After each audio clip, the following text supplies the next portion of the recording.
আগামী 27শে ফেব্রুয়ারি রাজ্যসভার নির্বাচন। লোকসভা ভোটের আগেই 56টা শূন্য পদের জন্য ভোট গ্রহণ হয়ে যাবে রাজ্যসভার, অর্থাৎ রাজ্যসভার কিন্তু ভোট খুব শীঘ্রই হবে। আর এই ভোটের জন্য ইতিমধ্যে প্রার্থীর তালিকা প্রকাশিত করেছে তৃণমূল। শুধু তৃণমূলই নয়, পাশাপাশি বিজেপিও কিন্তু তাদের প্রার্থীর তালিকা অর্থাৎ প্রার্থীর নাম কিন্তু প্রকাশিত করেছে। তো বর্তমানে তৃণমূলের তরফ থেকে কোন কোন প্রার্থীর নির্বাচন করা হয়েছে, বিজেপির তরফ থেকে কারা এই ভোটে অংশগ্রহণ করছে বা কোন প্রার্থীর নাম নির্বাচন করা হয়েছে, পশ্চিমবঙ্গের জন্য কত আসন সংখ্যা রয়েছে, পশ্চিমবঙ্গের কজন প্রার্থীকে দেওয়া হচ্ছে, তাছাড়া এই যে রাজ্যসভার ভোট হচ্ছে, রাজ্যসভার মোট আসন সংখ্যা কত, কিভাবে ভোট হয়, সমস্ত কিছু এই ছোট্ট ভিডিওতে আপনাদেরকে বুঝিয়ে দেওয়ার চেষ্টা করব। তাই ভিডিওটা একটু স্কিপ না করে পুরোটা দেখতে থাকুন। আপনিও যদি আমাদের চ্যানেলে নতুন আসেন, অবশ্যই চ্যানেলটিকে সাবস্ক্রাইব করে পাশের বেল আইকনটিকে অন করে রাখবেন এই ধরনের গুরুত্বপূর্ণ ভিডিও সবার আগে পাওয়ার জন্য। আর ফেসবুক থেকে দেখলে পেজটা ফলো করতে ভুলবেন না। তো চলুন বন্ধুরা, ভিডিও শুরু করা যাক।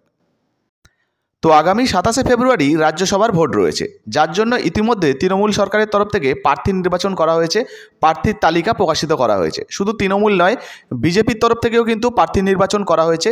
তো রাজ্যসভার এই নির্বাচনে তৃণমূল এবং বিজেপি কাদের কাদেরকে প্রার্থী হিসাবে পাঠাচ্ছে, কাদের কাদের ভোট গ্রহণ হবে, সমস্ত কিছু এক এক করে বিস্তারিত জানাবো। একটু স্কিপ না করে পুরোটা দেখতে থাকুন, খুবই গুরুত্বপূর্ণ ভিডিও। দেখুন, বলা হয়েছে লোকসভা নির্বাচনের আগেই 15 রাজ্যের মোট 56টি রাজ্যসভা আসনে অনুষ্ঠিত হতে চলেছে নির্বাচন। আগামী 27শে ফেব্রুয়ারি 56টি আসনে ভোট গ্রহণ করা হবে। এর মধ্যে রয়েছে বাংলার 5টি আসন।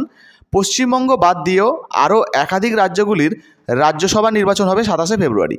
এর মধ্যে আছে অন্ধ্রপ্রদেশ, তেলেঙ্গানা, রাজস্থান, উত্তরপ্রদেশ, মহারাষ্ট্র, বিহার, মধ্যপ্রদেশ, উড়িষ্যা, গুজরাট, হিমাচল প্রদেশ। তো বুঝতে পারছেন, এই সমস্ত রাজ্যগুলি নিয়ে কিন্তু রাজ্যসভার নির্বাচন হবে। তো এবারে আপনাদের অনেকের মনেই প্রশ্ন থাকতে পারে, বর্তমানে 56টা সাংসদ বা 56টা শূন্য পদের জন্য রাজ্যসভার নির্বাচন হচ্ছে, সেখানে পশ্চিমবঙ্গ কেন শুধুমাত্র 5টা প্রার্থী দিচ্ছে, 5 জনের নাম পাঠাচ্ছে?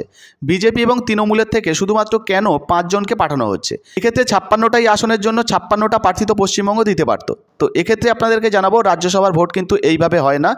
লোকসভা এবং রাজ্যসভার মধ্যে কিন্তু পার্থক্য রয়েছে। রাজ্যসভাটা কিন্তু উচ্চকক্ষের ভোট। তো এই যে ভোটটা হয়, এখানে কিন্তু আমরা সাধারণ মানুষ যারা রয়েছি তারাও কিন্তু ভোট দিতে পারি না। কারা পারে তাহলে ভোট দিতে, আপনাদের মনে অনেকের প্রশ্ন আসতে পারে। তো প্রথমেই আপনাদেরকে একটু গোড়া থেকে বুঝিয়ে দিই। আমরা সাধারণ মানুষরা যে ভোটদান করে এমএলএ নির্বাচন করি বা জনপ্রতিনিধি নির্বাচন করি, এই এমএলএরাই কিন্তু রাজ্যসভার সাংসদ নির্বাচনের জন্য ভোটে অংশগ্রহণ করে। আমাদের হয়ে ভোটটা কিন্তু এনারাই দিয়ে দেন। এনারাই কিন্তু এই যে রাজ্যসভার সদস্য বা সাংসদ কিন্তু নির্বাচন করেন। তো বুঝতে পারলেন, আশা করি বিষয়টা আপনাদেরকে অল্প সময়ের মধ্যে বোঝাতে পেরেছি। এবারে আপনাদের অনেকের মনেই প্রশ্ন আসতে পারে, যেখানে এই 56টা সাংসদ পদের জন্য ভোট গ্রহণ হচ্ছে এতগুলো রাজ্য থেকে, তাহলে কি রাজ্যসভার মোট সাংসদ পদ কি 56টা? তো আপনাদেরকে জানিয়ে দিই, মোট 56টা নয়, মোট কিন্তু 245টা সাংসদ পদ রয়েছে, যার মধ্যে রাষ্ট্রপতি সরাসরি 12 জনকে নিযুক্ত করে। শিল্প, সাহিত্য এই সমস্ত থেকে কিন্তু 12 জনকে রাষ্ট্রপতি নিযুক্ত করে থাকে। আর বাকি থাকে যে 233টা সাংসদ, এই 233টা সাংসদের উপরে ভোট হয়। তবে এই 233টা সাংসদের উপরে কিন্তু একসঙ্গে ভোট হয় না বন্ধুরা। কারণ আপনাদেরকে জানিয়ে দিই, একটা সংসদের কিন্তু মোট মেয়াদ 6 বছর। লোকসভা ভোটে আগেই আপনাদেরকে জানিয়েছি যে 5 বছর পর পর যেমন ভোট হয়, 5 বছর একজনের মেয়াদ থাকে। এখানে কিন্তু রাজ্যসভার ক্ষেত্রে সেটা নয়, রাজ্যসভার একজন সাংসদের মেয়াদ কিন্তু 6 বছর। আর এই 6 বছর মানেই যে 6 বছর পরে পরে রাজ্যসভার ভোট হয় এমনটা নয়। এখানে কিন্তু ঠিক উল্টো, রাজ্যসভা সারা বছর চালু থাকে এবং রাজ্যসভা কিন্তু কোনো সময় বন্ধ হয় না। তো কি হয়, মাঝে মধ্যেই কিন্তু রিটায়ারমেন্ট হয়। ধরুন কেউ 2020 সালে সাংসদ হিসাবে নিযুক্ত হয়েছিলেন, সে 2026 সালে রিটায়ার হবে। কেউ ধরুন 2018 সালে নিযুক্ত হয়েছিলেন, সে কিন্তু 2024 সালে রিটায়ার হবে। তো এই যে মাঝে মধ্যে রিটায়ারমেন্টগুলো হয়, তার জন্য কিন্তু যে সমস্ত ভ্যাকান্সিগুলো বেরোয় তার উপরেই ভোট গ্রহণ হয়। এবার যে রাজ্যে যত ভ্যাকান্সি হয় সেই অনুযায়ী কিন্তু ভোট হয়। তো রাজ্যসভার এই ভোট কিন্তু অনেকটা জটিল প্রক্রিয়া বন্ধুরা। এটাকে যদি আপনারা বিস্তারিত বুঝতে চান, কীভাবে ভোট হয়, কীভাবে প্রার্থী নির্বাচন হয়, সমস্ত কিছু যদি জানতে চান, তাহলে অবশ্যই কমেন্ট সেকশনে কমেন্ট করে জানাবেন। এর জন্য একটা সেপারেট ভিডিও আপনাদের জন্য বানিয়ে দেবো। তাছাড়া এই ছোট্ট ভিডিওতে আমাদের দেওয়া তথ্যেও যদি কোনো রকম কোনো ভুল ত্রুটি থেকে থাকে, অবশ্যই নিজের কমেন্ট বক্সে কমেন্ট করে জানাবেন। আমরাও চেষ্টা করব সেই ভুল ত্রুটি শুধরে নেওয়ার এবং পরবর্তীতে আপনাদেরকে সঠিক তথ্য দেওয়ার। তো ভুল ত্রুটি হতেই পারে, সাধারণ মানুষ মাত্র। মূল আমাদের যে উদ্দেশ্যটা, বর্তমানে বিজেপি এবং তৃণমূল কোন কোন প্রার্থী দিল, চলুন সেটা আমরা এবার দেখে নিই।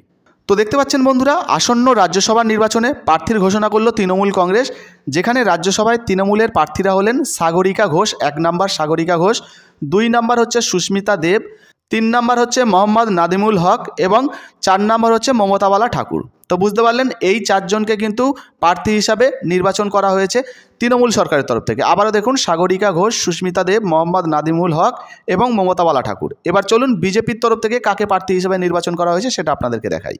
তো বন্ধুরা, এই মুহূর্তে পশ্চিমবঙ্গে বিজেপির তরফ থেকেও কিন্তু একটি প্রার্থী বাছাই করা হয়েছে, প্রার্থীর নাম ঘোষণা করা হয়েছে। তো কাকে এই মুহূর্তে প্রার্থী হিসাবে ঘোষণা করা হয়েছে সেই নামটাও আপনাদেরকে দেখাবো। দেখুন, বলা হয়েছে তৃণমূলের পর এবার বিজেপি। রাজ্যসভায় এই রাজ্য থেকে প্রার্থী ঘোষণা করলো বিজেপি। রাজ্য বিজেপির প্রধান মুখপাত্র শ্রমিক ভট্টাচার্যকে প্রার্থী করলো পদ্মশিবির। তো বুঝতে পারছেন, পশ্চিমবঙ্গ থেকে বিজেপির হয়ে শ্রমিক ভট্টাচার্য কিন্তু এই যে সাংসদ পদের জন্য নির্বাচিত হয়েছেন। সেই সঙ্গে আগেই আপনাদেরকে জানিয়ে দিয়েছি যে তৃণমূলের তরফ থেকে কারা কারা প্রার্থী হয়েছে। তো অন স্ক্রিনে তৃণমূলের তরফ থেকে যে টুইটটা করা হয়েছে সেই টুইটটা আপনারা দেখতে পাচ্ছেন। অল ইন্ডিয়া তৃণমূল কংগ্রেসের তরফ থেকে কিন্তু প্রার্থীর নির্বাচন করা হয়েছে বা প্রার্থীর নাম ঘোষণা করা হয়েছে এই রাজ্যসভার নির্বাচনে। তো দেখতে পেলেন বন্ধুরা, রাজ্যসভার নির্বাচনের জন্য তৃণমূলের থেকে 4 জন এবং বিজেপির তরফ থেকে 1 জন প্রার্থী বাছাই করা হয়েছে বা নাম প্রকাশিত করা হয়েছে। তো আপনাদের যদি নিজস্ব কোনো মতামত থাকে অবশ্যই নিচের কমেন্ট বক্সে কমেন্ট করে জানাতে পারেন। ভিডিও ভালো লাগলে ভিডিওতে একটি লাইক দিয়ে ভিডিওটা অবশ্যই ফেসবুকে হোয়াটসঅ্যাপে বেশি বেশি করে শেয়ার করবেন। ধন্যবাদ।